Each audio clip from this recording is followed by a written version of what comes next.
Welcome friends. ये video सिर्फ educational purpose के लिए है और इस वीडियो में हम डिस्कस करने जा रहे हैं एचडीएफसी लिमिटेड के क्वार्टर 4 के रिजल्ट्स जो अभी रिसेंटली एचडीएफसी लिमिटेड ने रिजल्ट्स डिक्लेयर किए हैं। ये रिजल्ट डिक्लेयर किए ऑन 4 मई 2023।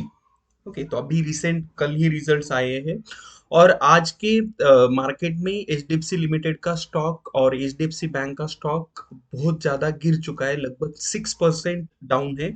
उसका अलग रीजन है। उसके बारे में हम एक अगले वीडियो में डिस्कस करेंगे, बट इस वीडियो में देखेंगे कि एचडीएफसी लिमिटेड के रिजल्ट्स कैसे हैं। रिजल्ट्स में तो कुछ गड़बड़ी नहीं है। तो देखिए 4 मई को रिजल्ट्स आए। यहाँ पे outcome of the board meeting वगैरह, ये जो फॉर्मल लेटर है ये एक्सचेंजेस को दिया है एचडीएफसी लिमिटेड ने। हम डायरेक्टली रिजल्ट्स देखेंगे। ये जो रिजल्ट्स है ये quarter ended and year ended 31 मार्च 2023, या क्योंकि 31 मार्च को हमारे यहाँ फाइनेंशियल ईयर भी एंड होता है। तो ये ईयरली और quarter end and year end के रिजल्ट्स है। तो यहाँ पे देखिए पर्टिकुलर्स का फर्स्ट कॉलम है, then quarter ended and year ended ऐसे नंबर्स है। तो यहाँ पे फर्स्ट जो कॉलम है क्वार्टर एंडेड में 31 मार्च 2023, यानी करंट क्वार्टर के नंबर से। उसके बाद सेकेंड वाला क्वार्टर है, वहां पे 31 दिसंबर 2022, यानी प्रीवियस क्वार्टर। अभी जो 3 महीने हुए इसके पहले जो 3 महीने है, इसके पहले वाला जो क्वार्टर है उसके रिजल्ट्स है। 31 दिसंबर 2022 को जो क्वार्टर एंड हुआ है वो। और यहाँ पे थर्ड कॉलम में क्वार्टर एंडेड ऑन 31 मार्च 2022। तो प्रीवियस ईयर का करस्पॉन्डिंग क्वार्टर जो है, जो क्वार्टर एंड हुआ था 31 मार्च 2022 को, उस क्वार्टर के रिजल्ट्स है। तो यहाँ पे हम क्वार्टरली रिजल्ट्स जो देख सकते हैं वो देखिए, फर्स्ट में क्वार्टर ऑन क्वार्टर बेसिस पे है। और अगर हम थर्ड कॉलम से कंपेयर करेंगे फर्स्ट कॉलम को, तो ये होंगे year on year basis quarterly results. और यहाँ पे लास्ट कॉलम में जो ईयर एंडेड है, ईयर एंडेड में 31 मार्च 2023 एंड 31 मार्च 2022। तो ऐसे नंबर है, यहाँ पूरे साल के नंबर है। तो हम अभी सारे नंबर्स थोड़े डिस्कस करेंगे, कुछ गड़बड़ी तो नहीं है रिजल्ट में। एग्जैक्टली क्या ग्रोथ है, ग्रोथ का परसेंटेज क्या है, वो सारी चीजें डिस्कस करेंगे। तो देखिए इस क्वार्टर के लिए जो अभी फर्स्ट यहाँ पे टाइटल है पर्टिकुलर में, आप देख सकते हैं रेवेन्यू फ्रॉम ऑपरेशंस। तो देखिए जिसे हम टॉप लाइन कहते हैं। तो revenue from operation means top line. अगर टॉप लाइन भी अच्छी तरह से ग्रो हुए तो it is a positive sign. तो हमें पहले देखना है कि रेवेन्यू ग्रो हुआ है नहीं। तो इसका एचडीएफसी लिमिटेड का मेन जो इनकम है दैट इज इंटरेस्ट इनकम है। तो इंटरेस्ट इनकम आप देख सकते हैं यहाँ पे, इस क्वार्टर का इंटरेस्ट इनकम है 16,272 करोड़ रुपीज। ओके, तो 16,272। अभी अगर हम इसे प्रीवियस क्वार्टर से कंपेयर करते तो वहां पे था 15,146 करोड़। मतलब इंटरेस्ट इनकम अच्छा खासा बढ़ के आया है, लगभग 1,000 करोड़ से बढ़कर आया है। ठीक है। और इसको अगर हम प्रीवियस ईयर का करस्पॉन्डिंग क्वार्टर देखेंगे तो वहां पे सिर्फ 11,660 करोड़ का इंटरेस्ट इनकम था। तो यहाँ पे आप देख सकते हैं ईयर ऑन ईयर बेसिस पे तो बहुत लगभग 30-40% की ग्रोथ है इंटरेस्ट इनकम में। और क्वार्टर बेसिस यानी 15,146 से 16,272 ऐसे बढ़ा है। उसके बाद देखिए बाकी इनकम है, surplus from deployment in liquid instrument, dividend income, rental, ये सारे इनकम। तो यहाँ पे हम directly total revenue from operations देखेंगे इसका, जो ऑर्गेनाइजेशन है एचडीएफसी लिमिटेड। तो यहाँ पे देखिए टोटल रेवेन्यू फ्रॉम ऑपरेशन ये आया है 44,633 करोड़, जो प्रीवियस क्वार्टर में था 41,206 करोड़। तो प्रीवियस क्वार्टर के कंपैरिजन में अब ये ग्रो हुआ है। यस, ग्रो हुआ है, लगभग 9% से ज्यादा से ग्रो हुआ है। तो 9% की ग्रोथ हम यहाँ पे देख सकते हैं टोटल रेवेन्यू फ्रॉम ऑपरेशन में। और प्रीवियस ईयर का जो क्वार्टर था उस कंपैरिजन में, तो उस कंपैरिजन में भी अच्छा खासा ग्रो हुआ है, क्योंकि 35,000 करोड़ से सीधा 44,000 करोड़। तो यहाँ पर भी अच्छी खासी ग्रोथ है, लगभग 20% रिवेन्यू भी ग्रो हुआ है इसका। तो ठीक है, रिवेन्यू ग्रोथ हुआ है। यहाँ पे ईयर ऑन ईयर बेसिस पे भी देखिए 1,35,925 था प्रीवियस ईयर का। इस ईयर का आया है 1,52,940 करोड़। तो ये year on year basis, yearly basis पे भी ग्रो हुआ है। मतलब यहाँ पे हमने क्वार्टर का रिजल्ट कंपेरिजन कर रहे हैं, यहाँ पे ईयर का, पूरे साल का। ठीक है, लास्ट क्वार्टर में। तो रिवेन्यू में ग्रोथ है, quarter on quarter basis, year on year basis, और जो करंट फाइनेंशियल ईयर एंड हुआ है उसका अगर कंपैरिजन करेंगे हम प्रीवियस ईयर से, तो वहां पर भी ग्रोथ दिखाई दे रही। भी सिमिलरली एक्सपेंसेस देखिए, एक्सपेंसेस भी अगर ग्रो होंगे उस तरह से, तो अ, ब- उसका भी इम्पैक्ट प्रॉफिट पे आता है ना। तो यहाँ पे देखिए टोटल जो एक्सपेंसेस है, यहाँ पे एक्सपेंसेस का टाइटल है फाइनेंस कॉस्ट वगैरह, ये टाइटल है। तो अदर कॉम्प्रिहेंसिव इनकम वगैरह लॉस ये दिया है।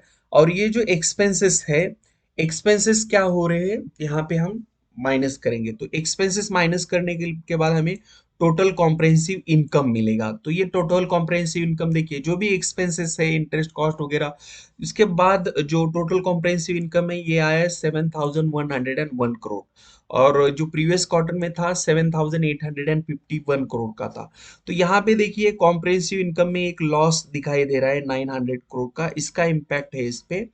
तो ये जो वन टाइम लॉस होते हैं, एक्सेप्शनल आइटम्स होते हैं, उसकी वजह से है ये इम्पैक्ट। तो देखिए प्रॉफिट में थोड़ा यहाँ पे टोटल कॉम्प्रिहेंसिव इनकम कंसीडर करेंगे तो प्रीवियस क्वार्टर के कंपैरिजन में थोड़ा कम है, और अगर ईयर ऑन ईयर बेसिस पे देखेंगे तो वहां पे भी थोड़ा कम है। ठीक है, तो ये एक चीज है इस रिजल्ट में, हम जहाँ पे देख रहे हैं total comprehensive income expenses minus होने के बाद। ठीक है, उसके बाद प्रॉफिट अट्रिब्यूटेबल टू ओनर्स वगैरह ये पॉइंट्स दिए। ठीक है, यहाँ पे तो हमें क्लियरली दिख रहा है कि रिवेन्यू में ग्रोथ है अच्छी खासी, बट प्रॉफिट थोड़ा कम हुआ है। प्रॉफिट में जैसे हमने डिस्कस किया है कि अदर कॉम्प्रिहेंसिव इनकम लॉस वगैरह ये एडजस्ट करके आता है सारी चीज। इसमें देखो रिजल्ट्स में, और दोस्तों और एक इंपॉर्टेंट चीज होती है जो आपको देखनी चाहिए always, that is earning per equity share. यानी एक इक्विटी शेयर पे कितना अर्न किया है, जिसे हम ईपीएस कहते हैं, अर्निंग पर शेयर। और ये ईपीएस से ही हम पी रेशो भी कैलकुलेट करते हैं ना, तो ये भी बहुत अच्छा इंडिकेटर होता है। तो यहाँ पे अर्निंग पर शेयर देखिए, बेसिक एंड डाइल्यूटेड। तो बेसिक मतलब जो जितने भी इक्विटी शेयर है, total income divided by number of equity shares, वो आता है। और डाइल्यूटेड में क्या होते हैं, जो कन्वर्टेबल डिबेंचर्स वगैरह होते हैं, कन्वर्टेबल डिबेंचर्स वो होते हैं जो इक्विटी शेयर में कन्वर्ट हो सकते हैं, तो उनको कंसिडर करके आता है। ये ऑलमोस्ट सेम ही रहता है, थोड़ा डिफरेंस होता है। तो यहाँ पे देखिए अर्निंग पर शेयर इस क्वार्टर के लिए आया है 41.67 रुपीज का। ये अर्निंग पर शेयर रुपीज में है, एक शेयर के पीछे। ठीक है, तो यहाँ पे देखिए ये 41.67 का, जो प्रीवियस क्वार्टर में था अर्निंग पर शेयर 36.59 का था। तो प्रीवियस क्वार्टर के कंपैरिजन में अर्निंग पर शेयर ग्रो होके आया है। अभी प्रीवियस ईयर से अगर इसे कंपैरिजन करें तो प्रीवियस ईयर में 35.66 था अर्निंग पर शेयर, ये भी ग्रो हुआ है 41.60। तो यहाँ पे भी क्लियरली दिख रहा है अर्निंग पर शेयर भी ईयर ऑन ईयर बेसिस लगभग 17-18% से ग्रो हुआ है, और क्वार्टर ऑन क्वार्टर बेसिस पे 15% से ग्रो हुआ है लगभग यहाँ पे अर्निंग पर शेयर। ठीक है, और अगर हम ईयरली अर्निंग पर शेयर देखेंगे तो इस एचडीएफसी लिमिटेड का earning yearly earning per share है 143 रुपीज। ओके, और अगर डायलूटेड देखेंगे तो 142 है, कि जो प्रीवियस ईयर में था ये 124 एंड 123। तो इसका इम्पैक्ट क्या आता है, देखो दोस्तों, पी रेशो कम होता है, प्राइस टू अर्निंग रेशो। अगर आप 143 को मल्टीप्लाई करोगे जो भी पी रेशो है उससे, तो वो प्राइस हमको लगता है। तो फाइनेंशियल सेक्टर में देखिए अभी ये जो कंपनी, इनका लगभग 20 का पी तो मिलता है, और अगर हम 143 को 20 से मल्टीप्लाई करेंगे तो 2800 2800 से ज्यादा की तो प्राइस आती है, मतलब 20 का पी रेशो कंसिडर करेंगे तो बेसिकली ये जो रिजल्ट्स आए, इस रिजल्ट्स में देखो प्रॉफिट भी ग्रो हुआ है, और जो रिवेन्यू है कंपनी का, रिवेन्यू भी ग्रो हुआ है। ठीक है, ये एक हमें यहाँ पे रिजल्ट से क्लियरली डिक्लेयर कर पता चल रहा है। और कंपनी ने इस क्वार्टर के लिए डिविडेंड भी डिक्लेयर किया है 44 रुपीज का, मतलब 44 रुपीज का डिविडेंड देने वाली है कंपनी। तो ये भी एक अच्छी बात है। और एचडीएफसी लिमिटेड जो है ये मेनली हाउसिंग डेवलपमेंट यानी हाउसिंग फाइनेंस देते हैं, तो इनका फाइनेंस भी सेफ रहता है, एनपीएस के चांसेस वगैरह बहुत कम होते हैं। ठीक है, तो इसमें देखिए कि कंपनी का रिजल्ट्स तो अच्छा है, और उसके बावजूद आज शेयर मार्केट में स्टॉक गिरा है। तो इसका एक रीजन है कि एक एमएससीआई करके इंडेक्स है ग्लोबल लेवल पे, इसे इन्वेस्टर फॉलो करते हैं, एमएससीआई।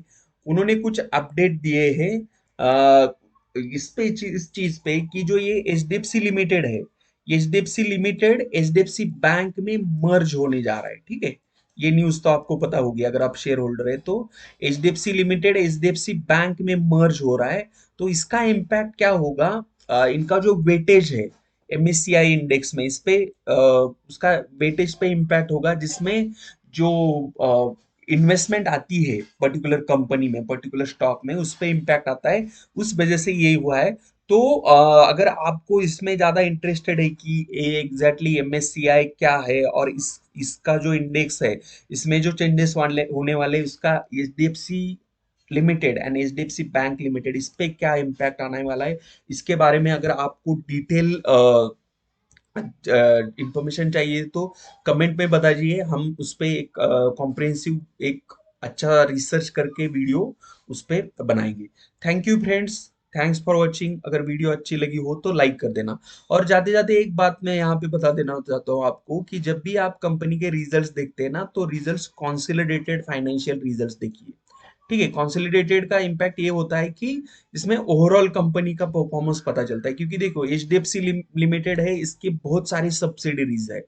तो जो एचडीएफसी लिमिटेड है, ये दो तरह से रिजल्ट अपने पब्लिश करते हैं, एक में स्टैंड अलोन रिजल्ट्स होते हैं और एक कंसोलिडेटेड रिजल्ट्स होते हैं। तो स्टैंड अलोन रिजल्ट्स में प्रॉफिट का नंबर आपको अगर न्यूज वगैरह देख रहे हैं अलग दिखेगा, बट जो ये है, मतलब टोटल नंबर्स जिसे हम कंसोलिडेटेड कहते हैं, कंसोलिडेटेड रिजल्ट्स में नंबर आपको अलग दिखेंगे। तो आपको कंसोलिडेटेड रिजल्ट ही देखना सही होता है जब भी आप किसी कंपनी के बारे में या उसके स्टॉक के बारे में उसका परफॉर्मेंस चेक करने के हिसाब से अगर रिजल्ट्स देखते हैं। ठीक है दोस्तों, तो हम जरूर ये एमएससीआई क्या है और एमएससीआई इंडेक्स क्या है, उसका इम्पैक्ट क्या हो रहा है, इस पे एक वीडियो लाएंगे। तो चैनल को सब्सक्राइब कीजिए, इस वीडियो को लाइक भी करना। Thank you friends, thanks for watching.